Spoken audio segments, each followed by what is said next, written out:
The reality of who can afford a home in 2026 is a little bit uncomfortable because when you actually run the numbers on what a salary would afford a 250K, 500K, 1 million or $2 million house, most Americans would have a hard time. Today, we're going to go over how much of a house you can afford based on those home prices. So this is an updated version of the video on housing I made almost 3 years ago now. And the landscape has changed quite dramatically. We now have 6% mortgage rates and the median home price sits at around $400,000. Now, the math has gotten a little bit tougher in 2026, so let's actually run the numbers through each of those houses. But before we do that, we actually need to cover a common rule of thumb when it comes to buying a home, and that's actually called the 28-36 rule.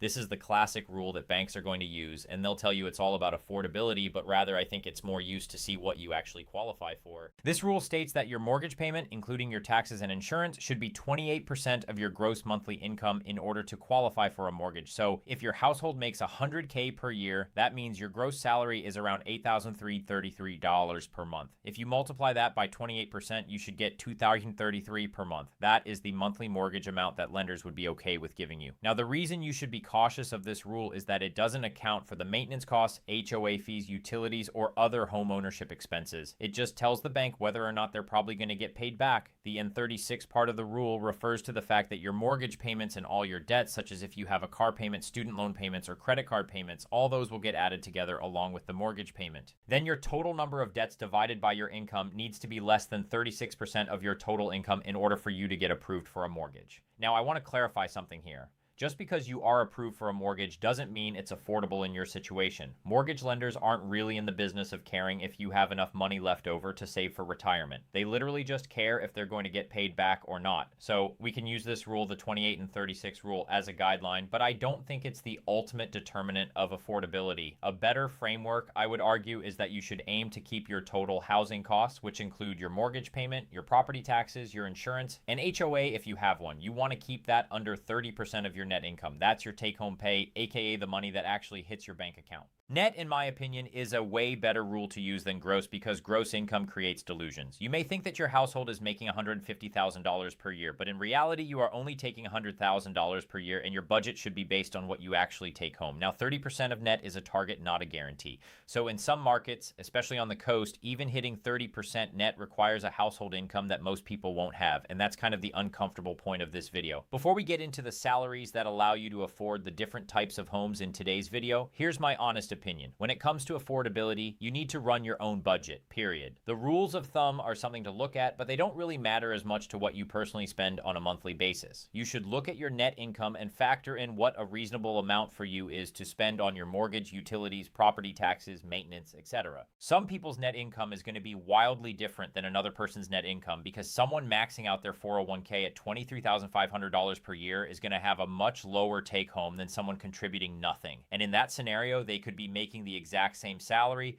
but their take home is going to be completely different. A lot of calculators online are going to make assumptions for you that may or may not be true, and some of the rules of affordability are not as realistic, or they might be a little bit outdated. For example, the 30-33 rule of home buying states that you should have a 30% down payment on a home and that you shouldn't buy a home that is more than 3 times your annual income. This was actually the exact rule that I discussed in my video from 3 years ago. But the problem is that a lot of people in the comments said you're rarely going to have a 30% down payment in cash these days. And I would actually agree, especially if you live in a high cost of living area, it's almost going to be impossible to save 30% down payment right off the bat unless you're saving for 10 years. And it's also going to be slightly impossible to find a home that is less than 3 times your annual income. So what I ultimately want you to take away from this video is that if you run the numbers yourself, you will feel the most comfortable about what a home actually costs you. Now, the best way to illustrate how much a home will actually cost is to run through the numbers. So let's first look at a $250,000 house. See what it might cost you on a monthly basis. That way you can understand what numbers to use in your calculations. All right, so starting with a $250,000 house, we are going to assume a 20% down payment and a mortgage rate of 6%. So to start off, you will need at least $50,000 in cash to put down on this house. Now, if you don't have that, you can consider something like a 10% down payment, which is $25,000. But be careful. Anything under a 20% down payment will require you to pay PMI, which stands for private mortgage insurance. That's insurance that you pay, but it actually protects the lender and not you. So it actually protects the lender in case you stop making payments. You personally get nothing out of PMI. It's just an extra monthly cost you're stuck with until you build enough equity. All right, so let's pretend you put 20% down. That means you're financing $200,000 at 6% interest rate over 30 years. This gives you a principal and interest payment of roughly $11.99 per month, so $1,200. And then if you add in property taxes and insurance, you're probably looking at $1,500 to $1,700 a month all in, depending on where you live. Let's use $1,600 a month to be conservative here and split the difference.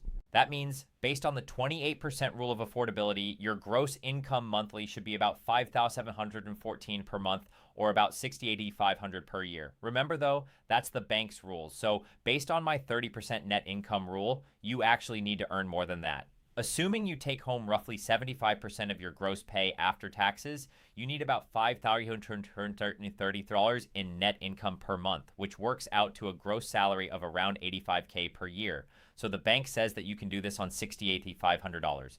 But to actually live comfortably, save, invest, not stress about your home payment, you're probably looking at needing closer to $85K in gross salary to comfortably afford a $250,000 house. So if you were running the budget for yourself, I would use something between $1,500 and $1,700 a month in your estimates. And if you have any HOA fees, PMI fees, etc., you want to add those in as well. All right, so that was the $250K house. Now let's double it and look at a $500,000 house. So a $500,000 house in America is about $100,000 more than the median priced home in America as of early 2026. In most regions, you can probably find something nice to live in at this price point. So for example, something like this house right here in Raleigh, North Carolina, that's actually pretty nice. 4 bedrooms, 3 bathrooms for $500,000 and 2,000-ish square FT. So let's use the same assumptions here. 20% down, 6% mortgage rate. That means you need to get $100,000 in cash just to get to the table. That would be the down payment, and that's a significant milestone that a lot of households simply haven't hit yet, especially considering that the median savings in America is around $8,000. That means a lot of the people who are able to afford a $500,000 house, especially if they're on the younger side, probably have some help with family money or an inheritance, or perhaps they're already a dual income couple and they're rather successful. With 20% down though, you're financing $400,000 at 6% over 30 years, and that gives you a principal and interest payment of roughly $2,400 per month. Add in property taxes and insurance, and you're looking at $2,800 to $3,000 per month all in. Let's use $3,000 a month as our working number. And remember, especially if you're in a higher tax state like California, Illinois, or New Jersey, you should probably use the higher end of that range as well. Based on the 28% gross rule from banks, you need a monthly gross income of about $10,714 or roughly $128,500 per year in gross salary. Now, based on my 30% net rule, assuming a 75% take-home pay from your gross salary, you need about $10K in net income per month. $10K in net income per month is the equivalent of around $160,000 per year on a gross basis.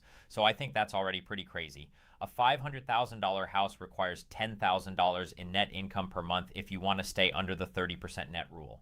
A lot of people won't be able to do this on their own. So this is most likely going to be a household income at this point. So 2 incomes under 1 house, it still might be a stretch for a lot of 2-income households because you both have to pull in at least $80,000 per year, and you still have to really take note of all of your other expenses. All right, so that was the $500,000 house, but let's talk about the $1 million house. Now, because your $1 million price point is one of those aspirational price points, especially if you live on the coast, for example, if you live in Seattle, San Diego, New York, San Francisco, Miami, etc., this is a very interesting price point for you to look at because it's going to be really common across all those cities and regions. $1 million in a lower cost of living area is going to be a mansion. But in a lot of these cities I just mentioned, $1 million is just a regular house.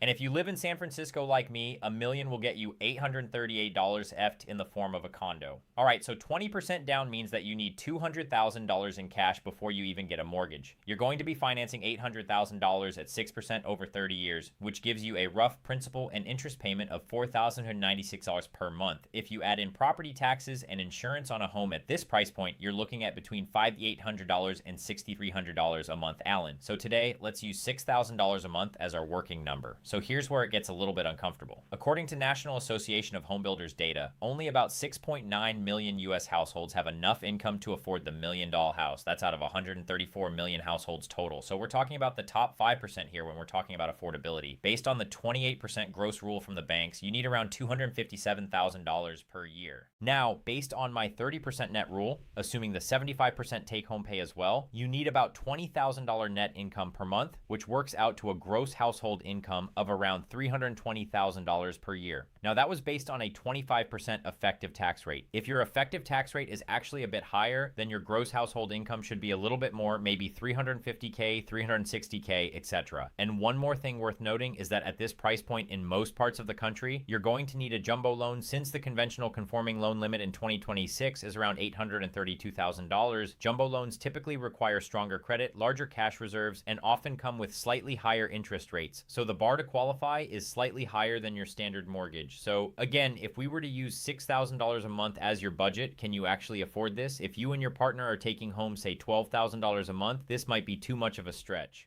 But if you're making, say, $15,000 a month and you get stock option bonuses every quarter that average out to $2,000 to $5,000 per month, then maybe you can make it work. Okay, so that was the $1 million house. Let's look at the $2 million price range. Right now, at a $2 million price point, we're talking about a very small portion of people buying these homes. Contrary to what social media wants you to believe, only about 2% of all American households have enough income to even afford a house at this price range. So let's run the numbers. For 20% down, you would need about $400,000 in cash, which is crazy. And you would have to take out a loan of $1.6 million.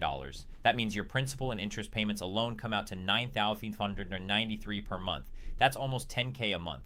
Once you add in taxes, insurance, and even higher maintenance costs or HOA costs, you might be looking at around $12,000 to $13,000 a month really easily. Based on the 28% rule, you need a household income of $514,000 per year. And based on my personal 30% net income rule, you're going to need around $40,000 in take-home pay every single month. That translates to a gross income of $700,000 per year to stay comfortable using a tax rate of 32%, which is higher now because you're also making more money. So not many households or people make $700,000 per year. You might need two incomes working very high-paying jobs. Like perhaps both people are finance or both doctors or lawyers, or perhaps one's a VP level at a tech company and the other one is still making a decent income somewhere else. At this level, the math isn't so much about budgeting. While that still matters, it's more about just, are you in the right tax bracket? This is kind of the sad truth, which is that a $2 million house these days is very hard to attain. Even in San Francisco, where 73% of homes are valued at $1 million or more, less than 42% of households earn $200,000 or more. So even in one of the most expensive markets in the country, the affordability gap is huge, and at the $2 million price point, it just gets even harder. All right, so what's the takeaway here? A $250K house means that you need to be making roughly $85K per year using the 30% net income rule. A $500,000 house will need about $160K per year. A million house needs $320,000 per year. And a $2 million house would probably need around $700,000 per year to feel truly comfortable. In my opinion, most Americans aren't hitting those numbers. That's just the brutal math of what housing costs in 2026. This gap between what people are earning and what homes actually cost is what's causing the housing crisis. But what I want you to take away from this video is not fear or dread in general. I just want you to run the numbers yourself. Don't let the bank decide what's affordable for you. If you do this, I can guarantee that you'll be in a lot better of a financial position and you'll be able to sleep well at night. If you want to be in more of a better financial position though, make sure to check out this video right here on every way to grow your net worth fast in 2026. Did you like that transition? All right, if you did, let me know if you enjoyed this video. I hope you'll also enjoy this one. So I'll see you in that video and I'll catch you in the next one. Peace.